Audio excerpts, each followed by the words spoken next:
habla usted como si fuera el ministro de Vivienda. No, yo... Te lo digo porque a lo mejor la ministra de Vivienda, si está viendo esta entrevista, dirá, o un ciudadano, dirá, pero ¿el señor Agustín Douy es el ministro de Consumo o el ministro de Vivienda? Rufián insiste mucho, Gabriel Rufián, en que habría que trabajar en esa línea, aglutinar a todas las fuerzas de izquierdas, y él se postula de alguna forma indirectamente, aunque también le quita importancia como líder. ¿Usted lo vería un buen líder? Ya que dice que usted no querría asumir esa responsabilidad. Yo fui parlamentario hace ya casi 10 años, una legislatura en el Congreso, que coincidí con él y le he visto su trabajo en el Congreso y es admirable. Rufián tiene una capacidad de expresar las cosas y explicarlas muy notable. Y yo creo que habla muy bien y que la gente de izquierdas se siente representada por lo que dice. Lo que quiere hacer el señor Rufián pues, es muy respetable. Mi espacio político es el que representan esas organizaciones que están trabajando en la nueva hipótesis. Pero creo que lo que expresa Rufián es algo también de sentido común. Tal como está el mundo, con las amenazas que hay sobre la democracia, sobre el estado del bienestar, pues claro, toda la gente progresista tiene que remar en la misma dirección. Por supuesto, cuál sea la fórmula, la veremos. Pero es un momento tan grave, que todos los demócratas y la gente progresista, gente de bien, tiene que arrimar el hombro para defender la democracia. Nosotros no vamos a prestarnos al linchamiento de un artista, al desprestigio de una persona que no es político por parte de los políticos. Considero que hay muchísimos otros temas que están aquí de los que sí nos hemos de responsabilizar. Mis palabras están fijadas y las tienen ahí escritas. Escritas quedan. ¿Cómo lo ve? Pues mire, lo que más llama la atención de lo de Julio Iglesias también, ¿no? Lo que más indigna también es el abuso de poder. Una relación tan desigual de poder. Y la señora Ayuso, siempre cuando hay una desigualdad, siempre se pone del lado del que manda, del lado del poderoso.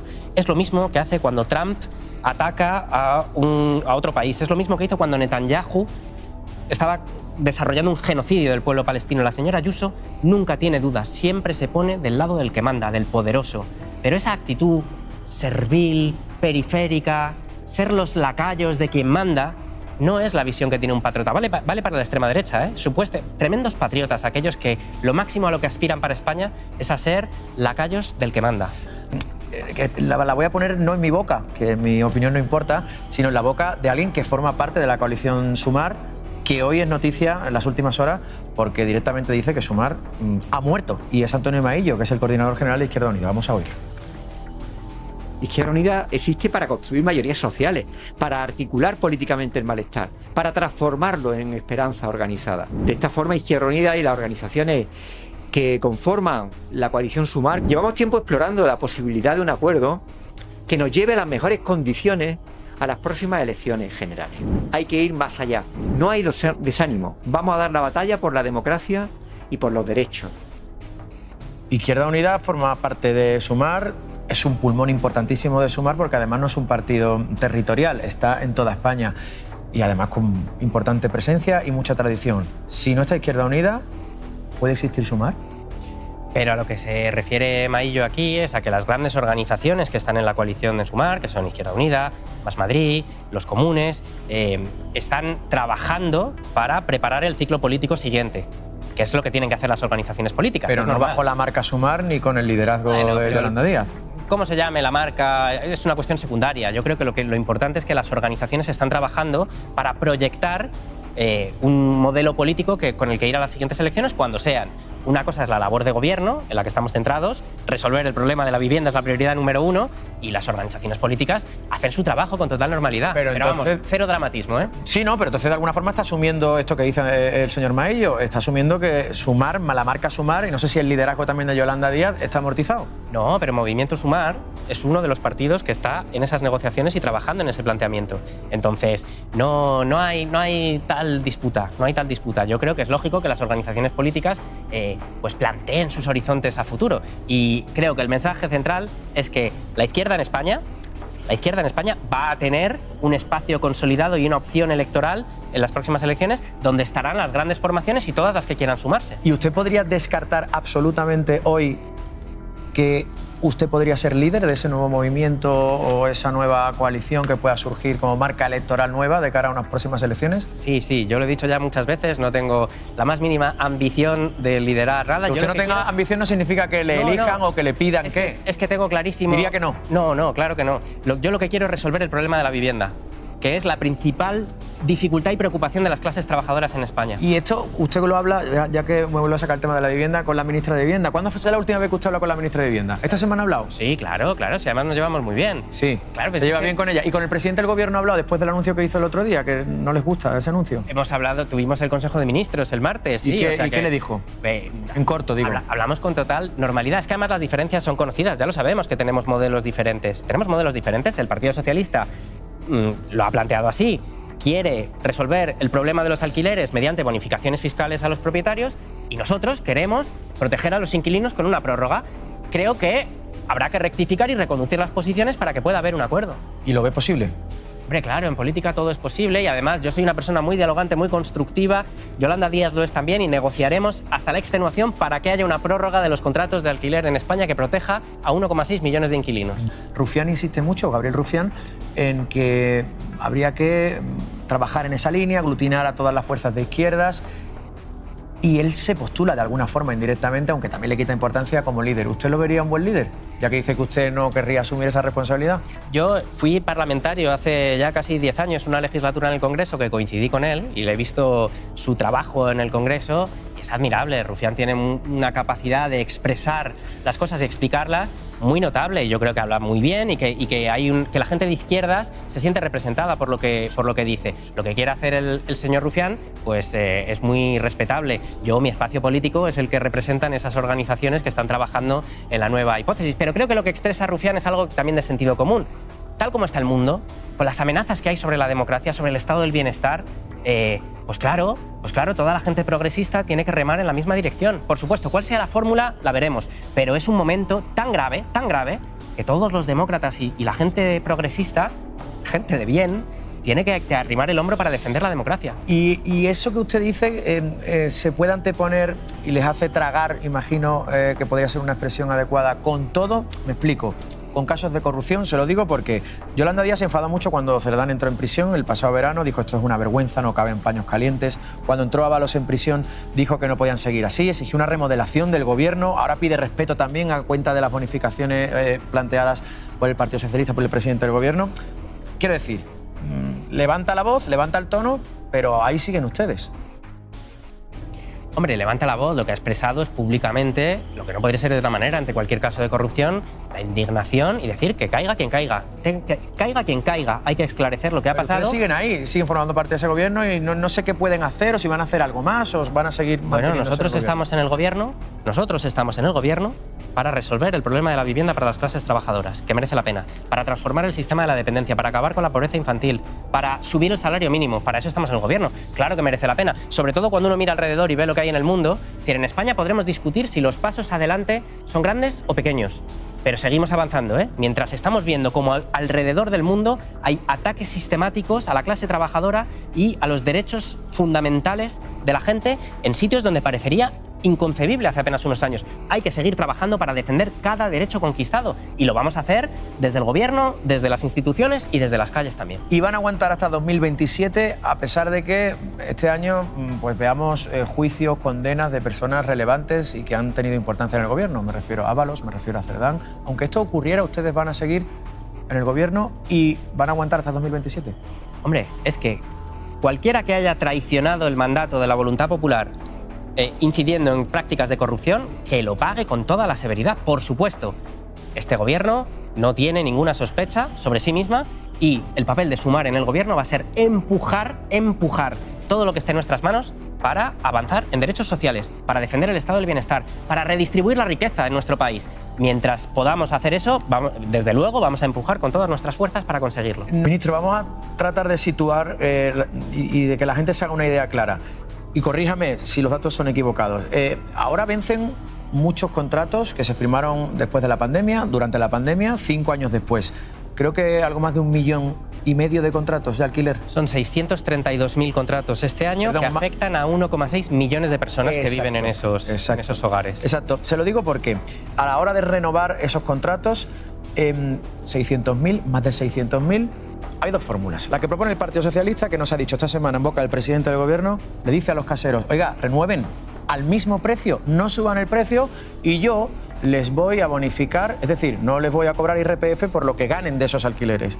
Y ustedes dicen, no, ustedes caseros, propietarios, renueven al mismo precio, pero de rebajas de IRPF nada de nada. ¿Esto es así?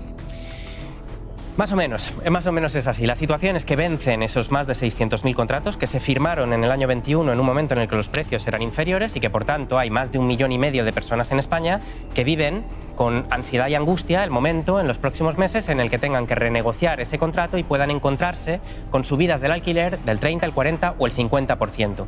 Hay que actuar porque mucha gente no va a poder abordar esas subidas y ¿qué va a pasar con ellos? Se van a tener que mudar, sus hijos van al colegio en ese barrio, supone un factor de inestabilidad enorme en un momento en el que la crisis de vivienda es el principal problema de las clases trabajadoras. Nosotros lo que hemos planteado es que hagamos algo que el gobierno de coalición ha hecho 8 veces en los últimos años desde la pandemia, que es prorrogar esos contratos, que duren más, que la situación siga como está, que los caseros sigan percibiendo las rentas del alquiler con total normalidad, que suben con el IPC, y que los inquilinos se vean protegidos y vean como hay un gobierno que interviene para darles estabilidad y garantía para sus vidas, para que puedan seguir viviendo donde viven. La prórroga de los contratos, que es una solución plenamente constitucional, que la hemos hecho, que ha funcionado, daría estabilidad y permitiría también neutralizar esa espiral alcista que se ha tomado el mercado del alquiler y que está haciendo pues que muchísima gente ya no pueda emanciparse, no pueda encontrar un piso en el barrio donde ha vivido,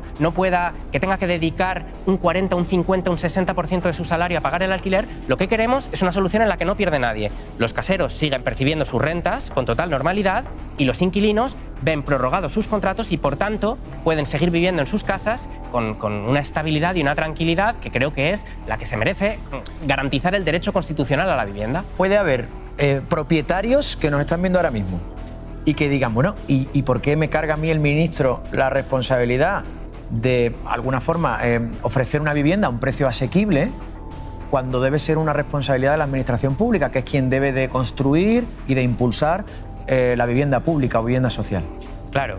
La responsabilidad lo establece la Constitución, el derecho constitucional a la vivienda, y tiene 2 patas. Una, un parque público de vivienda que se está construyendo pero que lleva un tiempo. ¿Qué hacemos mientras tanto? En un momento en el que la crisis de vivienda es galopante y quien más la paga son las familias trabajadoras. Es la gente a la que en los últimos años le ha subido el sueldo, pero también le han subido muchísimo los alquileres y que se encuentra en una situación insostenible. Entonces es responsabilidad del gobierno también regular un mercado que no está funcionando porque está poniendo en cuestión el derecho constitucional a la vivienda. Y lo que planteamos es sencillamente prorrogar los contratos tal como existen, los caseros siguen percibiendo sus ingresos con total normalidad, subidos con el IPC, y los inquilinos pueden seguir teniendo unos índices de alquiler que sean asequibles. Pero ustedes se niegan a esto de la bonificación del 100%, pero sin embargo la ley de vivienda que se aprueba en abril de 2023 con el voto a favor de Sumar, de su formación, ya incluye bonificaciones del 50% hasta del 90% en el caso de que se firmen nuevos contratos de arrendamiento en zonas de mercado tensionado.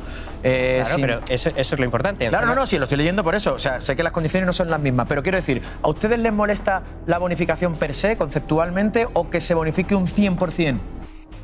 Lo que pone en la ley de vivienda es que cuando se declara una zona tensionada, ustedes? Claro, pero favorablemente. Lo explico. En una zona tensionada se pone un tope a los precios. Se establece cuál es el máximo de un precio que puede tener un alquiler.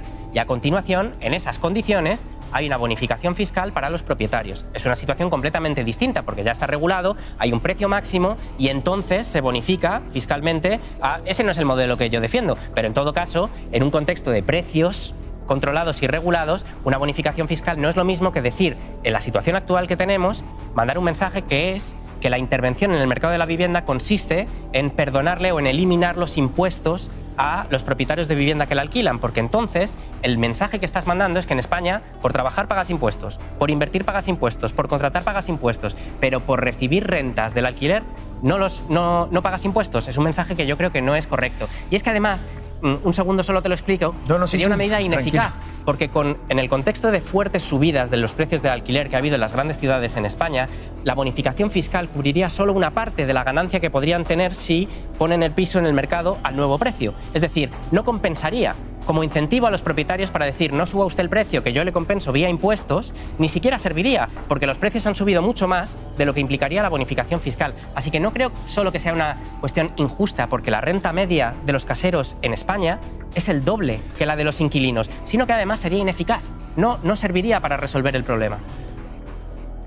Habla usted como si fuera el ministro de Vivienda. No, yo... Te lo digo porque a lo mejor la ministra de Vivienda, si está viendo esta entrevista, dirá, o un ciudadano, dirá, pero ¿el señor Agustín Duy es el ministro de Consumo o el ministro de Vivienda? No, miren... Parece que hay dos, uno del PSOE y otro de Sumar. Bueno, España tiene un gobierno de coalición, que no lo había tenido antes, y esto implica que haya dos fuerzas políticas en el gobierno. Y en los temas de mayor relevancia, de mayor importancia, lo lógico es que los dos socios de la coalición negocien posiciones comunes. Y eso es exactamente lo que hemos estado haciendo en materia de vivienda. Hace más de 3 meses que nosotros planteamos una propuesta para hacer la prórroga de los contratos y hemos estado negociándola. Las posiciones han sido divergentes, es evidente que el Partido Socialista tiene un modelo diferente al que tenemos nosotros, y nosotros no lo compartimos, y en el momento en el que ha habido un anuncio unilateral, nosotros, y creo que es lógico que una fuerza política, en lo que es el principal problema que afrontan las clases trabajadoras, pues exprese cuál es su posición, porque en un gobierno de coalición los grandes temas deben ser objeto de acuerdo. Y este no es objeto de acuerdo, pero no por una cuestión de cabezonería o de posición política de un partido. Es porque creemos que es una medida injusta y que es una medida que sería ineficaz, que no serviría para resolver el problema y que la mejor solución sería la prórroga de los contratos, que es algo que hemos hecho, repito, 8 veces desde el año 2021. ¿Usted le llama propietarios o rentistas? Hombre, es que no tiene nada que ver. En España hay gente que vive de alquiler, aproximadamente un 25% de la población. Luego hay gente que vive en una vivienda de su propiedad, el 75% restante. Y de ese 75% hay un porcentaje que, según los datos, oscila entre el 5 y el 10%, que, además de vivir en una vivienda en propiedad, tienen otras propiedades y las alquilan. Y ahí el panorama es muy distinto. Hay gente que tiene una segunda vivienda que alquila, un pequeño propietario, etcétera, pero son minoría en el mercado. El mercado de la vivienda... Usted sostiene que la mayor parte de las viviendas que están en alquiler en España no pertenecen a pequeños propietarios que tienen una segunda vivienda. Hombre, claro, porque la vivienda en España, el mercado inmobiliario, se ha convertido en un zoco de especulación donde fondos buitre, fondos internacionales de capital riesgo han invertido masivamente. ¿Para qué? ¿Para vivir en esas casas? No. ¿Para ponerlas en alquiler asequible? No. Para obtener el mayor rendimiento, el mayor beneficio económico posible en el menor plazo posible. Las cifras de incremento de los precios de la vivienda solo se explican porque hay una dinámica especulativa por la que hay actores, ya digo, grandes fondos de inversión internacionales principalmente, que están acaparando vivienda para hacer que suban el precio de los alquileres lo máximo posible. Entonces, muchas veces se dice de sentido común, bueno, si falta vivienda hay que construir más, pero si se construye más vivienda, ¿cómo va a competir un joven o una familia trabajadora con un fondo de inversión internacional para comprar esa vivienda? Hay que regular el mercado para poder garantizar que todos los ciudadanos y ciudadanas tengan un techo, que es lo que dice la Constitución, antes de que un fondo de inversión tenga 20, 100, 1000 o 20.000 viviendas, que es lo que está sucediendo. Le decía antes que me suena su discurso a ministro de Vivienda y ha hecho cosas concretas y quería preguntarle cómo está ese asunto porque a través de una iniciativa de su ministerio lograron retirar, si no me equivoco, 65.000 anuncios de la principal plataforma de pisos turísticos, que es Airbnb, anuncios que entiendo no estaban respaldados por una licencia de actividad para ejercer esa actividad económica. Y además le impusieron una sanción millonaria, creo que eran más de 60 millones de euros. 64 millones de euros. ¿Esto cómo está? ¿Se ha ejecutado? ¿Airbnb ha pagado esa multa al Estado español? La sanción es firme y Airbnb tiene un plazo ahora en la que lo puede recurrir a los tribunales dentro del Estado de Derecho, pero la sanción es firme y esos 65.000 anuncios ilegales fueron retirados. ¿Y son los pisos turísticos, en su opinión, los culpables del problema o tienen gran parte de culpa del problema de la vivienda en este país? Son uno de los factores que ha contribuido a tensionar los mercados de alquiler, sobre todo en las grandes ciudades y en las zonas costeras del país. Y esto lo ha visto todo el mundo, como barrios donde antes vivían familias y había comercios y negocios, pues se han ido vaciando para convertirse pues, en estos hoteles alternativos, ¿no? Y también, muchas veces, al principio se pensaba que era una familia que tenía una segunda vivienda y la ponía como piso turístico. No. Son enormes empresas que acaparan, que tienen cada una cientos e incluso miles de pisos. Y además, para más INRI, una gran parte de esta actividad se ha hecho en condiciones de ilegalidad. Los pisos turísticos que nosotros sancionamos, 65.000, eran ilegales. ¿Alguien se imagina que hubiera 65.000 bares, comercios o tiendas o taxis que operaran de manera ilegal en nuestro país? Bueno, pues lo que hicimos fue poner orden y hacer que se cumpla la ley y aplicar el principio según el cual en España ninguna empresa, por grande o poderosa que sea, está por encima de la ley. Tiene que cumplir la legislación. No sé si lo que le planteo es un ejercicio de autocrítica, pero el gobierno actual, con diferentes composiciones obviamente, lleva, siendo un gobierno progresista en definitiva, desde 2019. ¿Qué claro, el problema de la vivienda va en aumento. Es verdad que las competencias están repartidas, ayuntamientos, comunidades autónomas, pero la percepción en la calle es la que es. ¿No cree usted que, desde luego, el asunto de la vivienda, que la gente no pueda acceder a una vivienda digna, que le pidan 500 euros por una habitación a una persona joven que tiene 2 trabajos y no puede pagarse ni una habitación o ni un piso para un proyecto vital, es alimento claro para la ultraderecha y para que esas encuestas que nos dicen que nuestros jóvenes prefieren a la ultraderecha sigan alimentándose? Por supuesto, estoy completamente de acuerdo y creo que un gobierno progresista debe justificar su existencia resolviendo los problemas que tiene la clase trabajadora en este país. Y la vivienda es el principal, el primero. Y además, lo decía antes, es que gran parte de los avances que se han hecho en los últimos años, subiendo el salario mínimo, con la reforma laboral, con la creación del ingreso mínimo vital, subiendo las pensiones, toda esa mejora relativa de la posición de los trabajadores en España, la vivienda ha funcionado como una aspiradora que succiona esa riqueza, extrae rentas y no genera nada. El rentismo en España, la especulación inmobiliaria, no genera valor añadido, no genera empleo, no genera inversión. Lo único que hace es extraer riqueza y convertirla en beneficio privado de unos pocos. Por eso es hora de intervenir el mercado. Lo primero es proteger a los inquilinos, que son los que son más vulnerables y están más expuestos. Prórroga de los contratos. Y luego hay que prohibir la compra especulativa de vivienda, que si se compra una vivienda sea para vivir en ella o alquilarla a un precio regulado, asequible, y hay que prohibir la acaparación de viviendas. 4, 5 como máximo. Pero es que estamos en una situación en la que hay personas jurídicas en España que tienen 15.000 y 20.000 viviendas. ¿Para qué las tienen? Para especular, para extraer toda la riqueza que puedan de los ciudadanos y las ciudadanas en España. La propuesta de Sumar, que hemos presentado hace meses, tiene que ver con esto: proteger a los inquilinos, prohibir la especulación y también la acaparación de viviendas.